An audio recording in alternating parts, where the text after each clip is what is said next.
Guys வணக்கம். நம்ம இன்னைக்கு என்ன வீடியோ பார்க்க போகிறோம்னு பார்த்தீங்கன்னா, உங்களோட கஷ்டங்களுக்கான பதில். எல்லாருக்குமே வாழ்க்கையில் மனுஷனாக பிறந்த எல்லாருக்குமே ஒரு கஷ்டங்கள் அப்படின்றது இருக்கும். நம்மளோட வாழ்க்கையில் ஒரு வெற்றியே கிடைக்க மாட்டுறது, நம்மளுக்கு கஷ்டமே வந்துட்டுருக்கே, அதே மாதிரி எவ்வளோ கடவுள் வழிபாடு நம்ம செஞ்சாலும் தடுங்களாகவே ஆகுது அப்படின்னு சொல்லிட்டு நீங்கள் கஷ்டப்படுறீங்களா? எப்பொழுதுமே தடுங்களுக்கு வருந்தாதே அப்படின்னு தான் நான் சொல்லுவேன். இந்த வீடியோ முடிவில் உங்களுக்கான பதில் கண்டிப்பாக கிடைக்கும் அப்படின்னு சொல்லிட்டு நான் நம்புகிறேன். கண்டிப்பாக இந்த வீடியோ ஃபுல்லாக ஸ்கிப் பண்ணாமல் பாருங்கள். அப்போ தான் நான் என்ன சொல்ல வரேன்றது உங்களுக்கு முழுசாக புரியும். இப்போ வாங்க வீடியோக்குள்ளே போகலாம். இப்போ நான் காலையிலேயே எழுந்து பார்த்தீங்கன்னா பிரம்ம முகூர்த்த பூஜை எல்லாமே முடிச்சுட்டு இன்றைக்கி என்னோட வேலைகள் எல்லாமே சீக்கிரமாக முடிச்சிட்டேன். இருந்தாலும் எனக்கு ஒர்க் இருந்துக்கிட்டே இருந்துச்சு. கேர்ள்ஸ்க்கு எனக்குங்க ஒர்க் இல்லாமல் இருக்குன்ற மாதிரி ஒர்க் இருந்துகிட்டே இருந்துச்சு.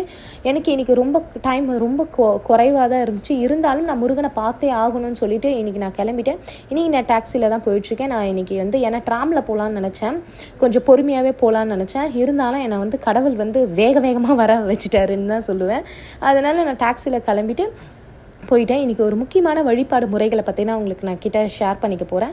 இன்றைக்கி நான் ராஜக்கனியில் நான் இன்றைக்கி தீபம் ஏற்றிருக்கேன். ராஜக்கனினா என்னன்னு நிறைய பேருக்கு தெரிஞ்சிருக்கும். இருந்தாலும் நான் தெரியாதவங்களுக்காக சொல்கிறேன். எலுமிச்சை பழத்தை தான் நான் சொல்கிறேன். எலுமிச்சை பழத்துக்கு அவ்வளோ ஒரு மகத்துவம் இருக்குது. அதாச்சும் கடவுள் வழிபாடுக்கு ரொம்ப ரொம்ப உகந்த பழமாக கருதப்படுது. அது மட்டும் இல்லாமல் அதில் மெடிசனும் நிறைய இருக்குது. அதாச்சும் மருத்துவ குணமும் பார்த்திங்கன்னா அதிகமாக இருக்குது. அது மட்டும் இல்லாமல் நம்ம கண்திருஷ்டி, பொறாமை இந்த மாதிரி விஷயங்களுக்கும் சுற்றி போடுறதுக்கு பார்த்திங்கன்னா அந்த கனி நம்ம பயன்படுத்துகிறோம். இன்றைக்கி இது எல்லாருக்குமே ஒரு தெரிஞ்ச விஷயம் தானேன்னு சொல்லலாம். இன்றைக்கி நம்மளோட தடுங்களுக்கு என்னென்ன மெயின் விஷயம்னு பார்த்திங்கன்னு வச்சுக்கோங்களேன். நம்மளால் எந்த ஒரு வேலையுமே செய்ய முடியாமல் சோம்பேறியாக இருக்கிறது, நம்மளுக்கு ஏதாச்சும் ஒரு பிரச்சனை வந்துக்கிட்டே இருக்கிறது, நம்மளுக்கு எதுவும் ஒரு சொல்யூஷன் கிடைக்கவே மாட்டுதுன்னு நினைக்குது. இது எல்லாத்துக்குமே காரணம் கண்திருஷ்டி அப்படின்னு சொல்லலாம். கல்லடி பட்டாலும் படலாம், கண்ணடி படக்கூடாது அப்படின்னு சொல்லிட்டு பெரியவங்க சொல்லி கேள்விப்பட்டிருப்போம். அந்த கண் திருஷ்டியை கழிக்கிறதுக்காக, பொறாமை கண்களில் இருந்து நம்மளை காத்தருள்வதற்காக, அது மட்டும் இல்லாமல் அதாச்சும் எதிரிகளின் தாக்கம், எதிரிகள் மீன்ஸ் நோய் நொடிகளையும் குறிக்கும். நம்மளுக்கு ஏதாச்சும் ஒரு விஷயம் நம்ம பண்ண போகிறோன்னா அதை தடுக்கிறாங்களே அவங்கள கூட குறிக்கலாம். மேபி எல்லாமே தான் நான் சேர்த்து சொல்கிறேன். நாட் ஒன்லி ஒரு விஷயத்தை மட்டும் நான் குறிப்பிட்டு சொல்லலை, எல்லாத்துலேயுமே.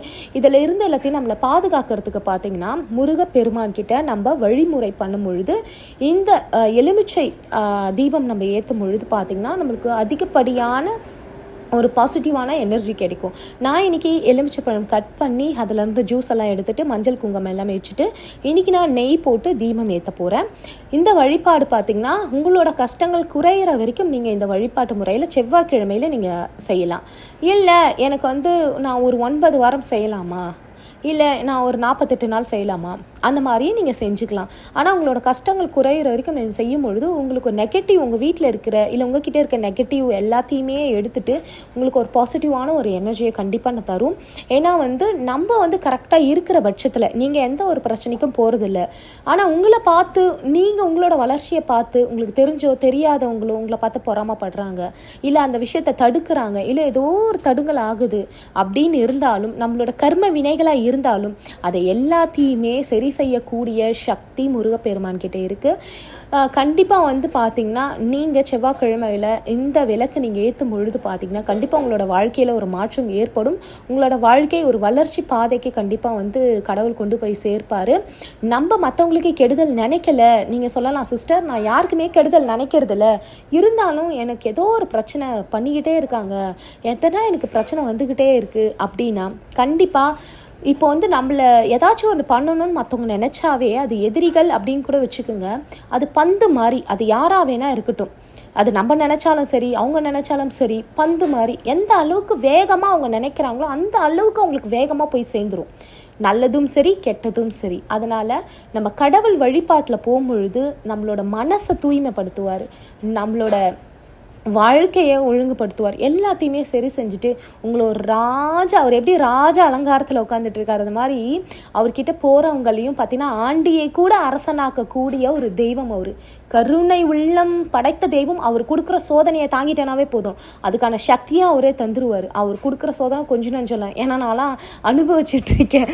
அதனால் கொடுக்குற சோதனை அதிகமாக இருக்கும் பொழுது அவர் கொடுக்குற இன்பமும் அதிகமாக தான் இருக்கும் அப்படின்றத நான் கண்டிப்பாக சொல்கிறேன். அதனால் இந்த வழிபாடு முறைகள் செய்யும் பொழுது நம்மளோட கண்திருஷ்டி, பொறாமை, இந்த மாதிரி எதிரிகளால் வரும் தாக்கம் இதெல்லாமே குறையும் பொழுது நம்மளுக்கு நல்ல விஷயங்கள் நடக்க ஒன்றுன்னா ஆரம்பிக்கும்.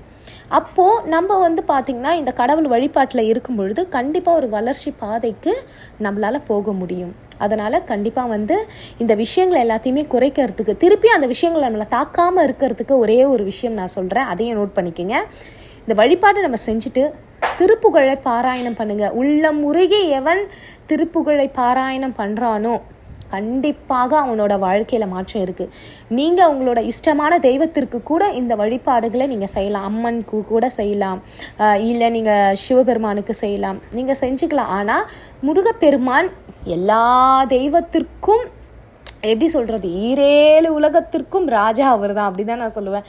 ஏன்னா எல்லாரோட சக்தியும் பார்த்திங்கன்னா எல்லாரையுமே அவர் ஒருத்தரை பார்த்தா எல்லாரையுமே கும்பிட்ட ஒரு பலன் அவரை பார்த்தாவே நம்மளுக்கு கிடைச்சிரும். அவருக்குள்ளவே எல்லாமே அடங்கிட்டாங்க அப்படின்னு தான் நான் சொல்லுவேன். அவர் 12 கைகளால் அள்ளித்தரும் வள்ளல். கண்டிப்பாக 100% நான் சொல்லுவேன், அவர் அள்ளித்தரும் வள்ளல். அதனால் கண்டிப்பாக அவரை நம்பி போனவங்களுக்கு ஒரு குறையும் வரவே வராது. அவரை முழுசாக நம்பினவங்களை என்றைக்குமே கைவிட மாட்டார். அவரை நம்புகிற குடும்பத்துக்கு யாராச்சும் கெடுதல் நினச்சாலும் அந்த குடும்பத்துக்கு கெடுதல் நினைக்கிறவங்க முருகன் கண்டிப்பாக அவங்கள பார்த்துப்பாங்க. அது நம்ம சொல்ல தேவையில்லை. அவரோட வேலும் மயிலும் எப்பொழுதும் உங்களோடும் என்னோடும் கூட இருக்கும். அதனால் கவலைப்படாதீங்க, தடுங்களுக்கு வருந்தாதே. கடவுள் எப்பொழுதும் உன்னோடு இருப்பார். கடவுளோட வழிபாட்டில் கவனத்தை செலுத்துங்க. உங்களோட வளர்ச்சி பாதைக்கான வழிகளை நீங்கள் போங்க. கண்டிப்பாக உங்களுக்கான சக்ஸஸ் கண்டிப்பாக கிடைக்கும். அடுத்த பதிவில் நம்ம மீண்டும் சந்திப்போம். தேங்க்யூ ஃபார் வாட்சிங். பபாய்.